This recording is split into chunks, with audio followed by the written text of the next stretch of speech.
سب سے پہلے علی زمان کو اور پشاور ہائی کورٹ بار کی الیکشن جیتنے پہ آپ کی ڈسٹرکٹ بار کی الیکشن جیتنے پہ آپ کی اور آپ کی ٹیم کو مبارک دیتا ہوں، اور میں امید رکھتا ہوں کہ جو 14 مئی کو ہائی کورٹ بار ایسوسیشن کا الیکشن ہوگا اس میں آپ پوری طرح شرکت کریں گے اور انشاءاللہ اسی طرح جیتیں گے جس طرح آپ نے پشاور ڈسٹرکٹ بار کی الیکشن جیتی۔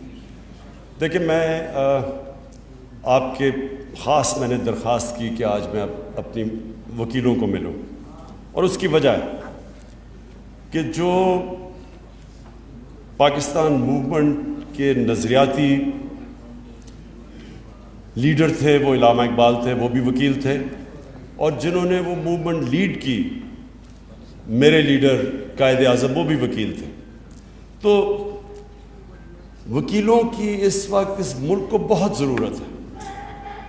جو وکلا کمیونٹی ہے پاکستان کی، شاید کبھی بھی ملک کو اتنی ضرورت نہ پڑے جتنی آج آپ کی ضرورت ہے، کیونکہ ایک تو یہ کیس ہم نے عوام کے اندر لڑنا ہے سڑکوں کے اوپر، اور دوسرا ہم نے عدالتوں میں لڑنا ہے۔ یہ جو سپریم کورٹ بار ایسوسیشن کی جو میں نے عدالت میں ان کی جو پرفارمنس دیکھی، جس طرح انہوں نے ایک سازش کا پورا حصہ بنے، اس کی پوری سپورٹ کی جا کے سپریم کورٹ میں، یعنی مجھے اتنا افسوس ہوا دیکھ کے کہ کسی کو بھی اگر پتہ تھا کہ یہ باہر سے سازش ہو رہی ہے اور یہ کس طرح ہمارے میر جعفر اور میر صادق نے مل کے ایک الیکٹڈ گورنمنٹ کو گرانے کی کوشش ہو رہی تھی، تو کم از کم وکلا کو تو سب سے زیادہ شعور ہونا چاہیے تھا۔ لیکن سپریم کورٹ بار ایسوسیشن کی جو عدالت میں کھڑے ہو کے، وہ تو اس طرح تھا کہ وہ نون لیگ کا کوئی ایک حصہ ہے، عہدیدار ہے، اور بڑی مجھے افسوس ہوا کہ جن لوگوں کو شعور ہے وہ بھی اس سازش کا حصہ بن گئے، کیونکہ یہ جو مراسلہ تھا یا جو سائفر تھا جس کے اوپر یہ سارا سازش سامنے آئی، جو باہر کے ان کا جو انڈر سیکرٹری تھا اور ہمارے ایمبیسڈر کے بیچ میں جو گفتگو تھی، تو وہ تو ہم نے جب ایک دفعہ منظر عام پہ لے آئے تو سب کو پتہ چل جا رہا تھا کہ یہ رجیم چینج باہر سے کیا جا رہا ہے، اور اندر سے یہ ملے ہوئے تھے ان کے ساتھ۔ زیادہ تر تو ان کی جماعتوں کو نہیں پتہ، جتنی بھی جماعتیں ان کی سپورٹ کر رہی ہیں زیادہ تر تو ان کو نہیں پتہ، اس لیے ہم نے پارلیمنٹ کی جو سیکیورٹی کمیٹی میٹنگ تھی اس میں ان سب کو دعوت دی کہ آپ کو ہم دکھاتے ہیں یہ مراسلہ، لیکن وہ خود آئے نہیں، کیونکہ ان کے لیڈرز کو تو پتہ تھا، انہوں نے منع کر دیا۔ شہباز شریف تو اس کا پورا اور نواز شریف حصہ تھا، آصف زرداری پورا حصہ تھا، تو ان کو تو پتہ تھا کیا ہے، لیکن باقی لوگوں کو انہوں نے منع کر دیا، تو اس لیے زیادہ تر لوگ انجانے میں اس سازش کا حصہ بن گئے۔ لیکن جو میں ایکسپیکٹ کرتا تھا کہ ہماری جو ٹاپ لیگل باڈی ہے اس کو تو کم از کم اس میں سمجھ آنی چاہیے تھی کہ کتنی بڑی سازش ہے، بہرحال انہوں نے اس کے باوجود اس کا حصہ بنے۔ ابھی جو آگے ہم نے لڑنا ہے یہ عدالتوں میں بھی لڑنا ہے اور سڑکوں پہ بھی لڑنا ہے، اور اس کے لیے میں اپنی ساری جو پاکستان کی وکلا کمیونٹی ہے اس سب کو میں آرگنائز کر رہا ہوں۔ آپ نے سب سے پہلے میری آپ سے ملاقات ہوئی، کل انشاءاللہ لاہور میں وکیلوں کو مل رہا ہوں۔ ہماری ساری کوشش یہ ہے کہ یہ اس طرح کی وکیلوں کی بھی تحریک چلے جس میں میں نے پوری شرکت کی تھی، جو کہ ایک وقت پہ آزاد عدلیہ کے نام پہ جو ہماری تحریک چلی تھی جنرل مشرف کے دور پہ، میں چاہتا ہوں اس طرح کی تحریک پھر سے وکیل چلے۔ اور دوسری چیز، یہ جو الیکشن کمشنر ہے، کبھی بھی پاکستان میں نے اتنا جانبدار الیکشن کمشنر نہیں دیکھا جو موجودہ بیٹھا ہوا ہے۔ پہلے تو الیکشن کمیشن کمپلیٹ ہی نہیں ہے، تو سارے فیصلے یہی کرتا ہے، اور جس طرح یہ تحریک انصاف کو کوشش کر رہا ہے کہ اس کو ہر قسم کا نقصان پہنچایا جائے، یہ جو فورن فنڈنگ کیس ہے، فورن فنڈنگ کیس کیا ہے کہ بیرون ملک پاکستانیوں نے ہمیں پیسے بھیجے جو کہ ہمیں ملک چلا رہے ہیں۔ آج اگر ملک چل رہا ہے تو بیرون ملک پاکستانیوں کے پیسے پہ چل رہا ہے۔ 31 ارب ڈالر انہوں نے باہر سے بھیجا ہے، وہ نہ بھیجیں تو سوچیں گے آئی ایم ایف سے صرف 6 ارب ڈالر ہم نے ہم نے قرضہ لیا, انہوں نے 31 ارب ڈالر بھیجا ہے, تو اس پہ تو پاکستان چل رہا ہے. تو ہماری بھی بہت بڑی بیرون ملک پاکستانی ہماری بہت بڑی سپورٹ ہے.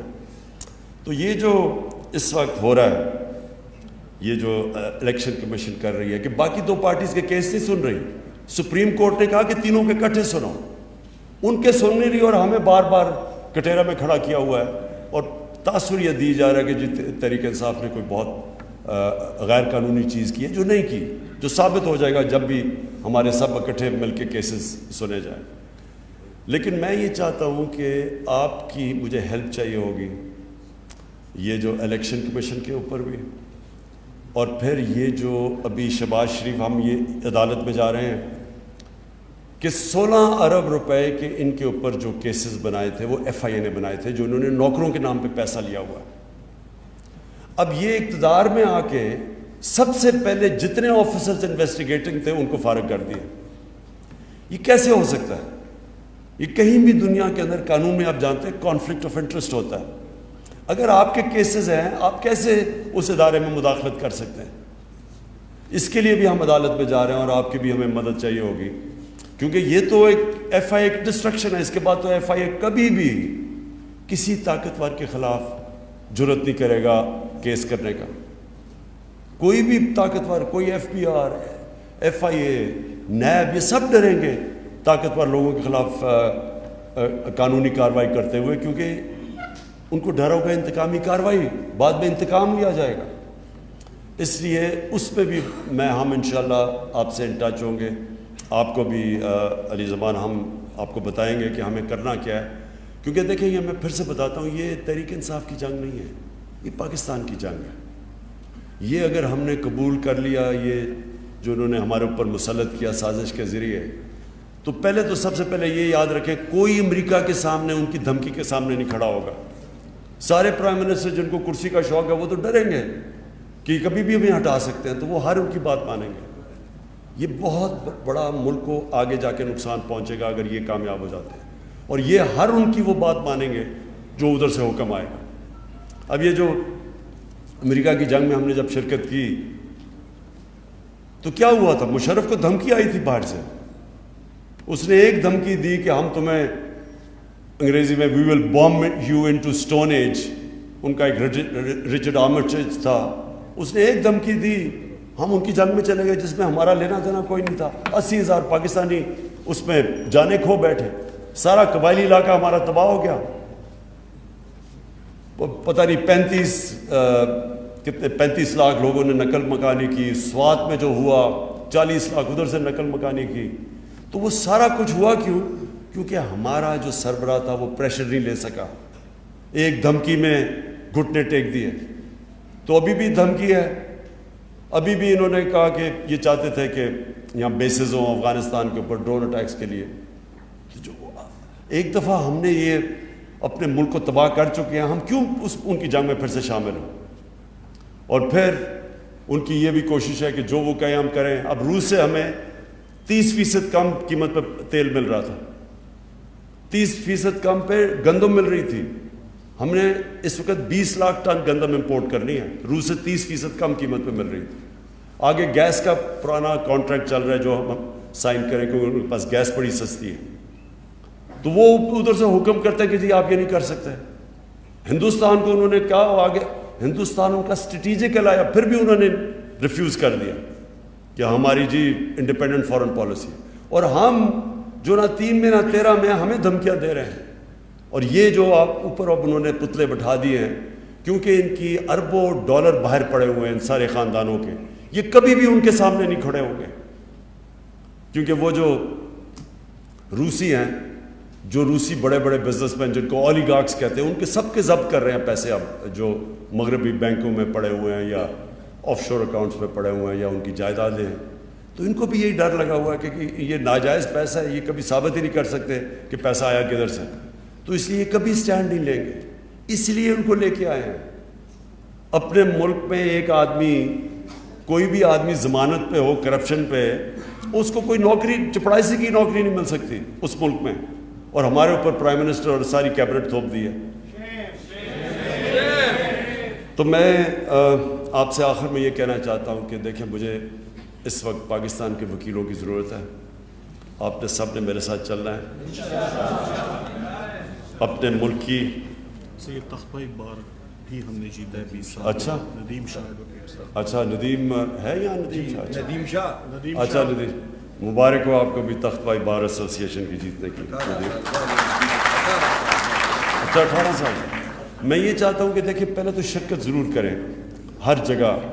اس وقت اپنی ہماری صحیح معنی میں منظم کریں اپنی وکلا تنظیموں کو, لیکن سارے اپنے ملک میں وکیلوں کو تیار کریں.